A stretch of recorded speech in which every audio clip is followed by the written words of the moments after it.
fani ya ufamasia. Chuo kilikuwa kina usajili wa muda kutoka Baraza la Taifa la Elimu ya Ufundi kutoa mafunzo ya fani ya utabibu na ufamasia mpaka ngazi ya stashahada. Chuo kilipata usajili wa kudumu mwaka 2016 na ithibati mwaka 2018. Pia kila mwaka idadi ya wanafunzi waliosajiliwa ilikuwa ikiongezeka, hivyo kupelekea eneo la chuo kuwa dogo na kuhamishiwa kutoka Tandika Temeke na kuhamishiwa maeneo ya Tuangoma Temeke mwaka 2017. Kwa sasa chuo cha afya na sayansi likishi Site kina matawi matatu ambayo ni chuo cha afya na sayansi likishi Kigamboni Site, tawi la Kigamboni lililoanzishwa mwaka 2016 likiwa na usajili wa kudumu kutoka Baraza la Taifa la Elimu ya Ufundi NACTE kutoa mafunzo ya fani ya utabibu, famasia na maabara mpaka ngazi ya stashahada. Tawi lingine ni chuo cha afya na sayansi likishi Site, tawi la Dodoma lililoanzishwa mwaka 2019 ikiwa na usajili wa kudumu kutoka Baraza la Taifa la Elimu ya Ufundi NACTE kutoa mafunzo ya fani ya utabibu na ufamasia mpaka ngazi ya stashahada. Na tawi la tatu ni hili ambalo tunafungua leo hapa, Site College Ilala Campus. Kwa sasa uwezo wa udahili wa wanafunzi katika matawi yote manne ni wanafunzi 2200 kwa mwaka katika mgawanyo wa wanafunzi 800 tawi la Temeke, wanafunzi 800 tawi la Kigamboni, wanafunzi 400 tawi la Dodoma na wanafunzi 200 tawi la Ilala. Mafanikio. Mheshimiwa Waziri Ofisi ya Rais TAMISEMI, vyuo vya afya na sayansi likishi Site vimepata mafanikio makubwa toka kuanzishwa mwaka 2013. Moja kati ya mafanikio makubwa ya vyuo vyetu ni kutoa wahitimu wa kada ya afya ngazi ya kati katika fani ya utabibu na ufamasia, ambapo wahitimu wapatao 500 katika fani ya utabibu na 1000 katika fani ya ufamasia wamehitimu na kutunukiwa stashahada na kuajiriwa katika sekta ya afya binafsi na serikalini. Hii imesaidia kupunguza changamoto ya upungufu wa wataalamu wa afya nchini. Mheshimiwa Waziri Ofisi ya Rais TAMISEMI, vyuo vyetu pia vimepata mafanikio ya kujipanua na kuongeza kozi kutoka kozi 2 hadi 3 kwa tawi la Temeke, ambapo mwaka 2018 tuliongeza kozi ya maabara na kozi 3 hadi 4 kwa tawi la Kigamboni, ambapo mwaka 2020 tumeongeza kozi ya uuguzi na ukunga. Changamoto. Mheshimiwa Waziri Ofisi ya Rais TAMISEMI, licha ya mafanikio, vyuo vyetu vimekumbwa na changamoto mbalimbali, ikiwemo changamoto ya wanafunzi wengi kushindwa kumudu gharama za ada japokuwa ni ndogo na kupelekea wanafunzi wengi kuacha chuo mwanzoni tu mwa mwaka. Gharama za mafunzo kwa vitendo katika hospitali za serikali ambapo tumeingia mikataba nazo kuwa kubwa kupelekea kuongezeka kwa gharama za mafunzo. Pia pamoja na makubaliano ya mkataba wa kutumia hospitali kuwaruhusu watumishi wa hospitali mbalimbali, kumekuwa na changamoto ya baadhi ya hospitali kuwazuia watumishi hao kushiriki katika kuwaelimisha wanafunzi wetu wakiwa katika mafunzo kwa vitendo. Mapendekezo. Mheshimiwa Waziri Ofisi ya Rais TAMISEMI, tunaomba kutoa mapendekezo yafuatayo. Kwanza, kwa heshima na taadhima, tunakuomba uwe mlezi wa vyuo vyetu vya Site ili tupate kukua vizuri na kukomaa zaidi. Pili, tunakuomba uweze kusaidia kupata unafuu wa gharama za kupeleka wanafunzi mafunzo kwa vitendo katika hospitali zinazomilikiwa na halmashauri mbalimbali hapa Dar es Salaam na mikoa mingine ili kupunguza gharama za mafunzo. Tatu, tunaomba kuwawezesha wanafunzi wetu hasa wale wasiomudu gharama za mafunzo kupatiwa mikopo kama wanaopatiwa wanafunzi wa vyuo vikuu ili waweze kumaliza masomo yao na kuanza kutumikia taifa. Mikakati ya chuo.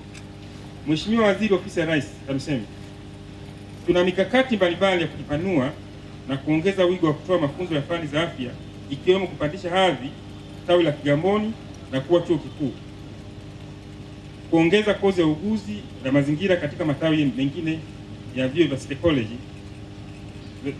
Site College. Tuna mkakati wa kujenga hospitali za mafunzo kwa vitendo kwa kila tawi ili kurahisisha tumekuja hapa. Kwa hiyo watoto wanataka msaada sana wa kuweza kusaidiwa. Kwa hiyo niseme message nimeipokea kwa upana wake. Baada ya kusema haya, niwapongeze vijana wangu, endelee na masomo sasa. Na mkuu, kama itakupendeza baadaye hata siku ya graduation kama hao wakigraduate siku niite tu niongee nao.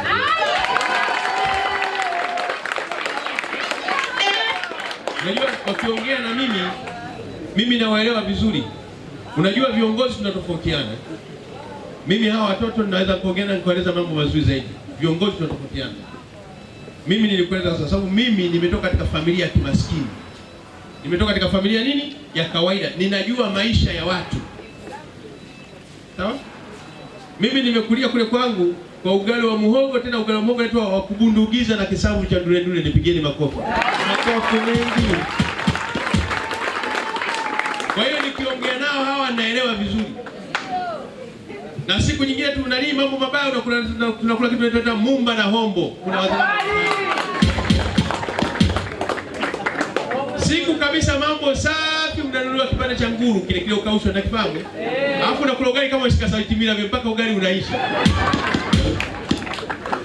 Mambo siku nyingine mambo mazuri, mnatengeneza dagaa kirusungu, mnalifahamu lile? Na kutoka mwanzo. Alafu mchuzi mwingi, dagaa wenyewe wachache. Kila ukipiga hivi dagaa na kukwepa tu mpaka ugali unaisha. Kwa hiyo nikikaa nikiongea na hawa vijana nawaelewa vizuri hata shida zao. Mimi si mtu wa mboga nani tunamwona Dr. Mbaka. Ana wali kidogo, afu wali wenyewe kidogo sana. Tena umewekwa na kikombe cha chai, wali kidogo. Alafu hapa kuna maini. Hapa kuna utumbo. Hapa kuna steak. Hapa kuna samaki sato wa mchuzi, samaki sato nini? Mkavu. Hapa kuna chuchunge. Alafu hapa imewekwa ile kitu fulani, unajua nini? Pweza wa mambo fulani, piga makofi.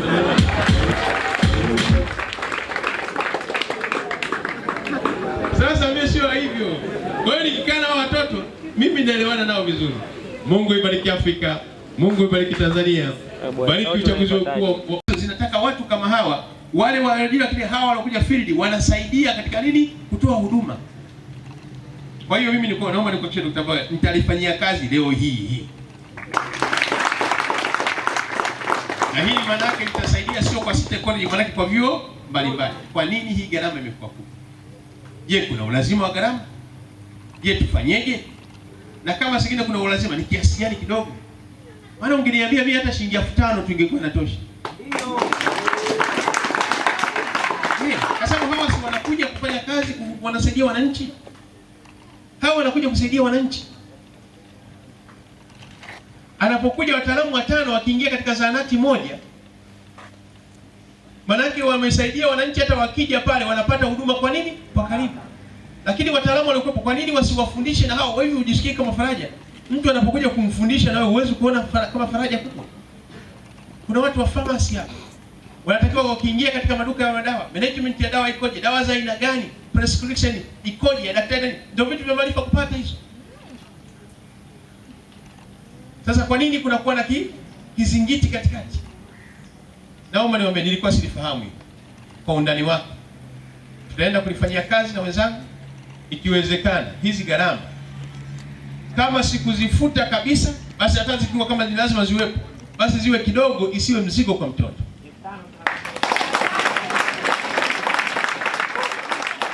Lakini naomba niwaambie, mimi ni waziri wa kazi. Mimi ni waziri wa nini? Wa vitendo. Nitaenda kutoa maelekezo kwa hospitali zangu zote kuanzia sasa, wawapokee vizuri wanafunzi wa field na kuwasimamia na wapate mafunzo vizuri, wasaidie taifa letu hili.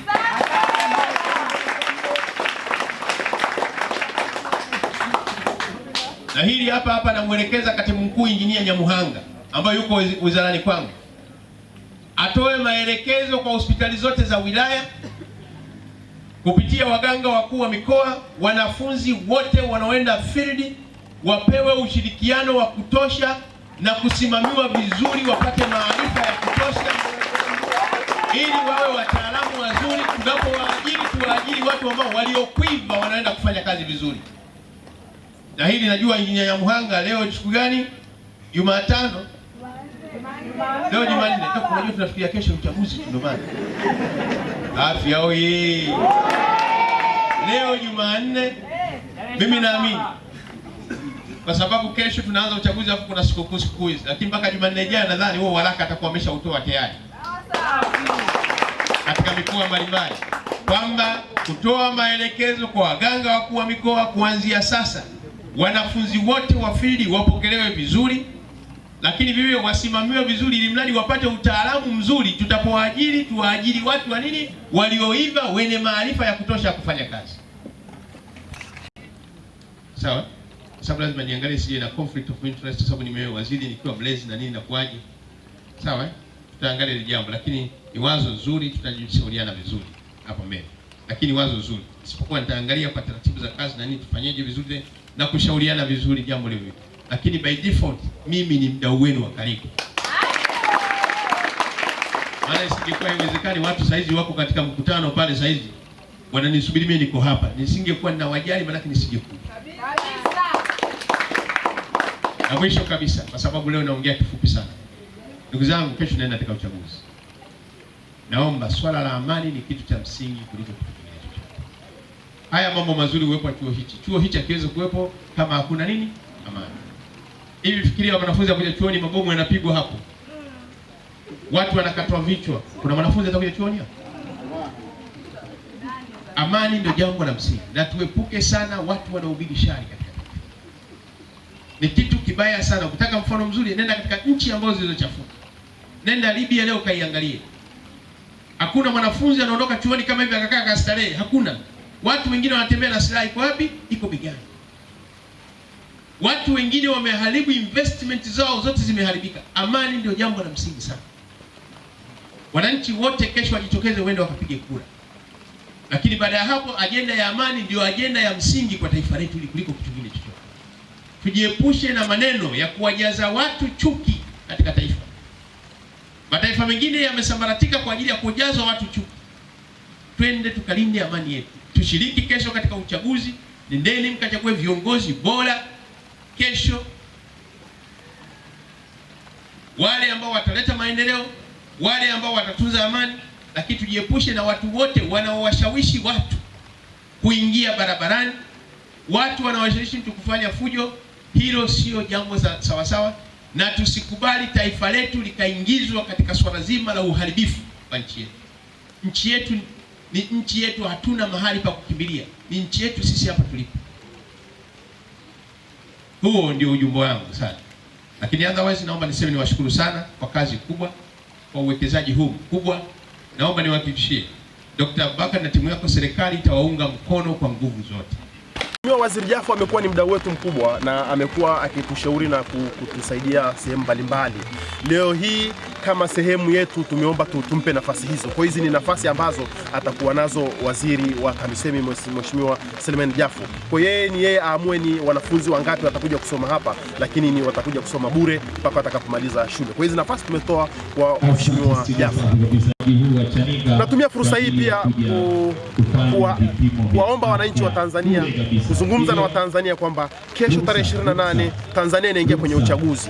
Tarehe 28 Tanzania tunaenda kufanya uchaguzi mkuu ambao tutachagua rais, tutachagua wabunge, lakini tutachagua madiwani. Lakini cha msingi ni jambo gani ambalo ninawasa Tanzania na kuwaomba tuangalie ni kazi gani ambazo zimefanywa na serikali ya Jamhuri ya Muungano wa Tanzania chini ya Dr. John Joseph Pombe Magufuli kwa takribani miaka 5. Rais wa Jamhuri ya Muungano wa Tanzania amefanya kazi kubwa sana. Kazi alizozifanya Dr. John Pombe Magufuli zinaweza zikafanywa kwa miaka 10. Amefanya kazi kubwa sana. Amejenga madaraja mengi sana nchini. Amejenga flyover, hospitali, shule, amekarabati shule zote kongwe Tanzania. Elimu imekuwa ni bure. Elimu pamoja na elimu kuwa bure, lakini katika maofisi ya serikali kumekuwepo na heshima. Kimsingi kwamba serikali ya Chama cha Mapinduzi ni serikali ambayo ilifanya kazi kubwa sana ambayo wananchi wote tunatakiwa tuiunge mkono. Tumeona kabisa nchi nyingi za nje zimeweza kutusifu Rais wa Jamhuri ya Muungano wa Tanzania Dr. John Pombe Magufuli. Amekuwa ni kiigizo chema duniani kote na Afrika nzima. Kwa hiyo ni dhamira yetu na tungependa sana tuendelee naye kwa miaka mingine 5. Na hata ukiangalia waziri aliyekuja, waziri wa TAMISEMI, alikuwa anafanya kazi kwa uweledi mkubwa, na ndio maana umeona kwamba nchi imeweza kufanya vizuri, kwa sababu yeye ndo anayeshughulikia halmashauri zote, yeye ndo anayeshughulikia hospitali, yeye ndo anayeshughulikia miundombinu. Kwa waziri wa TAMISEMI Selemani Jafo amefanya kazi kubwa sana iliyoifanya serikali ya Chama cha Mapinduzi iliyokuwa ikiongozwa na Dr. John Pombe Magufuli ifanye kazi kubwa sana, na tuna imani nayo. Na kesho tarehe 28 wananchi wote tunakwenda kumchagua Dr. John Pombe Magufuli kuwa rais wetu kwa awamu nyingine, kwa kuwa ametuongoza vizuri kwenye miaka 5 iliyopita na tunataka tumpe miaka 5 mingine. Angalia taarifa zetu ni kwamba tulianza na wanafunzi 15 tu mwaka 2013.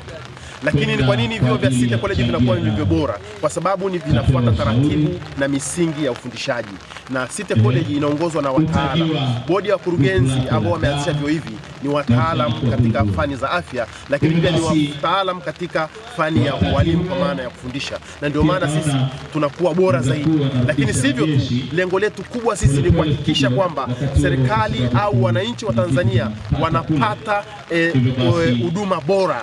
Kwa maana hiyo, ili uweze kupata huduma bora ni lazima uwe na vitu bora, lazima uwe na walimu bora, lazima uwe na miundombinu bora, lazima uwe na maabara bora, lazima uwe na maktaba bora. Kwa City College ina vitu vyote hivi ambavyo ni bora.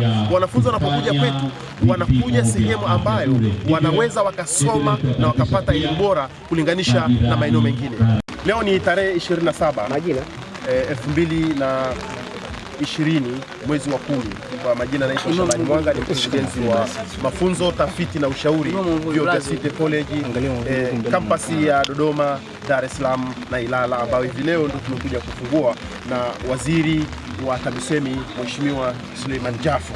Lakini kikubwa ni kwa nini tunaamua kufanya hivi? Kikubwa ni kuiunga serikali ya Jamhuri ya Muungano wa mkono katika kutatua matatizo ya nguvu kazi kwenye sekta ya afya. Hilo ndio lengo letu kubwa, na ndio maana tumeamua kuanzisha hizi kozi za afya maeneo mbalimbali.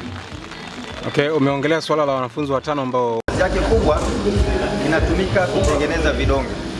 Kwa hiyo mashine huwa inatumika kutengeneza vidonge katika tunaita ni small scale production, kutengeneza kwa idadi ndogo. Kwa hiyo tunaitumia kuwafundishia wanafunzi wetu namna ya kutengeneza vidonge. Okay, sawa. Njoo tablet coating pan, kazi yake ni kuweka kiwango juu ya kidonge kilichotengenezwa. Kwa mfano, unakuta kuna kidonge kina ladha chungu ambayo mtumiaji haipendi. Sasa hii mashine huwa inatumika kuweka kiwango juu ya kile kidonge. Kwa hiyo ni tablet coating machine, yani tunaweka coat, ndio maana inaitwa coating.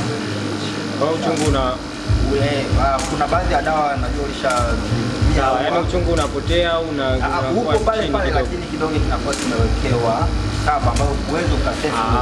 Kazi yake ni kutesti ule uimara, kupima uimara wa kidonge, kwamba umeshatengeneza kidonge sasa. Je, kiko imara? Unaweza ukakisafisha toka hapa Dar es Salaam kikafika kule Kagera bila kuvunjika na kuwa unga? Sasa tunajaribia hapa. Okay. Kwa hiyo tuna uwezo na tunawafundisha wanafunzi namna ya kujaribu ubora. Inaitwa disintegration test apparatus. Kazi yake ni kujaribu au ni kukitesti kidonge kwamba je, mtu akikimeza hicho kidonge kwa ule muda uliokusudiwa kitaweza kuvunjika tumboni, au atakimeza alafu ni kigumu sana kiasi kwamba hakitaitoa ile dawa. Kwa hiyo hii ina uwezo wa kutesti kidonge na tukawa na uhakika kwamba hiki akikitumia mtu kitaweza kuvunjika tumboni baada ya kumeza. Dissolution test apparatus. Kazi yake sasa ni kujaribu kwamba hicho kidonge kimekwisha vunjika. Je, kitaitoa ile dawa ili iweze kuingia mwilini? Kwa sababu kidonge kinaibeba dawa. Dawa inakuwa imebebwa ndani ya kidonge. Kwa sasa tunajaribu hapa kwamba je, mtu akishakimeza kitavunjika na kuweza kuingia ndani ya mzunguko wa damu. Kwa hiyo hii mashine ndio inatumika